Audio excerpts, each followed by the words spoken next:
Is an environmental engineering major or environmental engineering degree worth it? That's the question that we're going to be tackling today, and we are going to jump right into it. We're going to figure out whether this degree is worth going $40,000 in debt for and spending 4 years of your life grinding away, studying all day. Okay, so first of all, what exactly is environmental engineering? Well, environmental engineers are going to use engineering principles to develop solutions for environmental problems. Along with the engineering curriculum, you're going to be studying a lot of soil science, biology, chemistry, as well as mathematics. Generally, you're going to be working to improve problems that have to do with waste disposal, public health, environmental sustainability, global warming, air pollution control, etc. So there's one really cool example. I'm pretty sure I saw this on Shark Tank, where there's a straw and this straw just automatically filters water. So if you get stranded out in the woods and you have this straw with you, you can go to any river and just use it to drink the water and it will filter it for you. Now, this is a relatively new and rare degree. Every year around 1,500 people graduate in the US with a bachelor's. Now, when you're looking at a degree and trying to decide whether you want to go for this or not as your major, you want to break it down into important parts. So I like to break it down into 4 different sections: salary, demand, satisfaction, and X factors. So first we're going to talk about salary, and people who graduate with this degree are going to make around $59,000 a year starting out and $101,000 in mid-career pay. Now, if you became an environmental engineer, they make around $88,000 a year, and that's around $42 an hour. And there's a few other career paths you might find yourself going down, so I'll just go ahead and list them off really quickly: chemical engineer, civil engineer, environmental engineering technician, environmental scientist, hydrologist, and natural sciences manager. And as you can see, the salary for all of them is relatively good, and I always recommend, just to maximize your happiness, that you try to go for around $70,000 to $80,000 a year. I know that everybody's different, and you might live in a part of the country where things are more expensive, or maybe you're a minimalist and you can live off like $20,000 a year. But generally speaking, studies have shown that happiness is in fact going to increase the more money you make up until a certain point,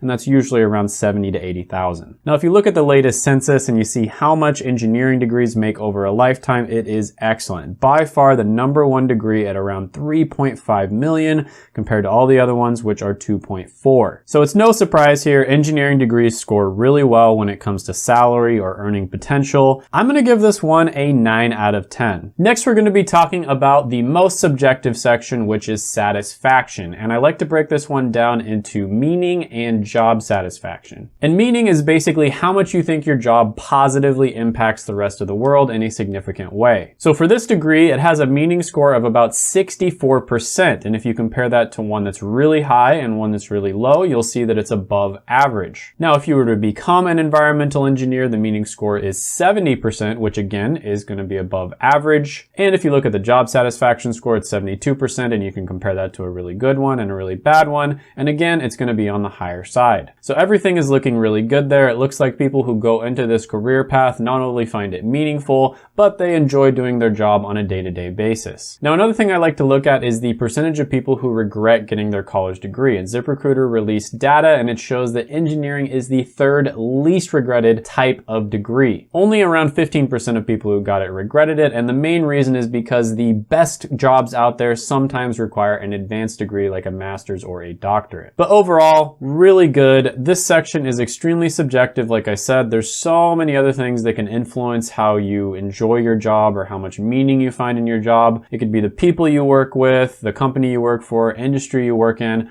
all kinds of different things, where you live. For some people, salary is going to be very important. If they have a high salary, that will make them happy. For others, it doesn't really matter. For most people, it matters up to a certain point. So this is extremely subjective. For one person, it could be amazing. For another person, it could be awful. But overall, I'm going to give this one a 9 out of 10 when it comes to satisfaction. Next, we're going to be talking about demand. And this is probably the most important out of all the factors that you should consider. The reason for this is because everything else comes from demand. At the end of the day, the economy works in a supply and demand format. If you have skills that are in demand and there's not a lot of other people out there that have those skills that can supply those skills, then they'll probably end up paying you more. They'll probably end up treating you better, and there's just going to be a lot more opportunity in general. So when it comes to an environmental engineering career, there's 55,000 jobs available right now, and it's growing at 3%, which is as fast as average, meaning over the next 10 years, there's going to be 1,700 new jobs created. To be honest with you, that's pretty average, not very impressive, and one of the downsides of getting an environmental engineering degree is it's not going to be as flexible as other types of engineering degrees like mechanical engineering, for instance. So realistically speaking, with a mechanical or a chemical engineering degree, you could do a lot of the same jobs as an environmental engineer, but it doesn't necessarily work in the other direction. A lot of the time, hiring managers and business owners are really used to mechanical engineers applying for jobs, even if those jobs don't necessarily have much to do with engineering itself. A lot of the time, they'll end up hiring people with these degrees just because they respect them and they know that they're hiring somebody who's probably really smart and also really hardworking. So it's almost like they have a little bit of real estate inside of people's heads who make important decisions when it comes to hiring. However, environmental engineering, although it might be just as good in terms of the skills you learn, isn't nearly as well known and probably not nearly as respected. So it could be much more difficult for you to get your first job, especially if you aren't able to get a job as an environmental engineer. Now, one way you can test the waters a little bit is to look up the keyword for the degree you're going for on monster.com or indeed.com. So for instance, you could type in environmental engineering degree, and when I did that, 9,400 jobs popped up. You can compare that to a really bad one and a really good one, and you'll see that it's actually not that bad. It's on the better side, especially when you consider that not that many people are graduating with a degree every year. This is a pretty good sign. Now, another thing that's really great about engineering degrees is when big companies, Fortune 500 companies are surveyed,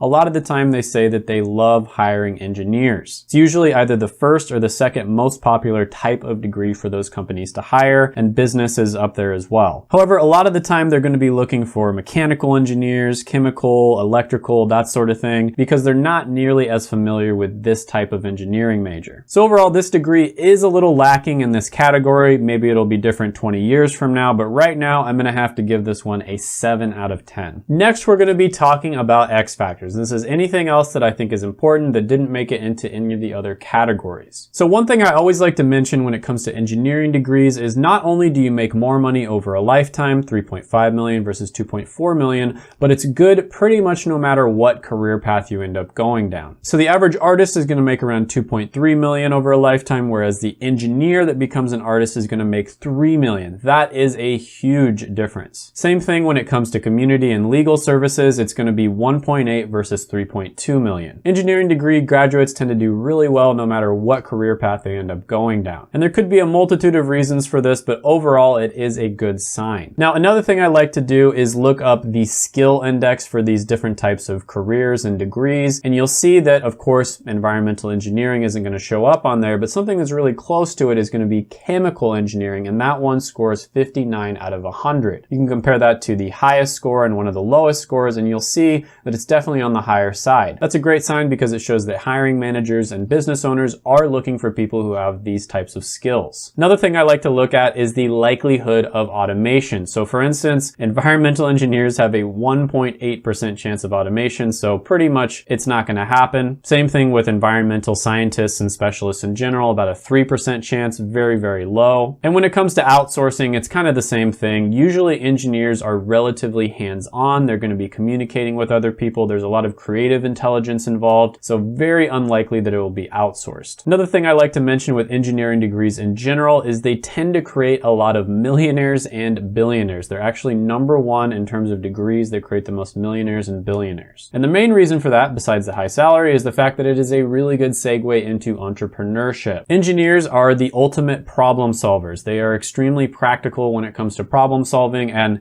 at the end of the day, that's what most of entrepreneurship is. That's basically 80% of it. So it's extremely flexible. With an engineering degree, you can go down so many different routes. You can work in almost any industry and any business for all kinds of different careers. And then once you've gotten a few years of experience, you've gotten some skills, you can go off on your own and start your own business, and you'll likely have the technical skills to have a very good chance of being successful. Now, one last thing that I like to mention about engineering degrees is that they are very difficult, okay? So, you want to know what you're getting yourself into. Engineering degrees are tough. You're going to be studying all the time. It's going to be one of the hardest things you have to do. But with that being said, when I was researching this video, a lot of people on forums said that it's not as hard as some of the other engineering degrees, and some of the skills you learn might not necessarily be as practical or as applicable. So overall, when it comes to X factors, I'm going to give this one an 8 out of 10. So when you take all 4 of those and divide it by 4, the final score is going to be 8.25 out of 10. That is pretty good. Now, of course, this is subjective. It's going to be different for everybody. So make sure that you do your research. I'm assuming here that you've done your due diligence, you've done your research, you've talked to people in the career path that you're trying to go for, and you've asked them if this is a good idea. But for the right person in the right situation, I think this can be an amazing major for you to go for. If you know exactly what you want to do, I say definitely go for it. If you're not 100% sure, you might want to play it safe and go for more of a general engineering degree like mechanical or chemical. That way you have a little bit more flexibility down the line. But at the end of the day, once you get your first job and you get a couple years of experience, college isn't going to be that important, because at that point, what they care about is your experience and your skill. While you're in college, it's very important that you focus on learning skills. This is key. And then on top of that, it's a good idea to do internships or get work experience. And then networking never hurts either. Now, if you want more help doing research on college degrees, I did create the college degree ranker. It's going to be down in the description below. This, in my opinion, is the best resource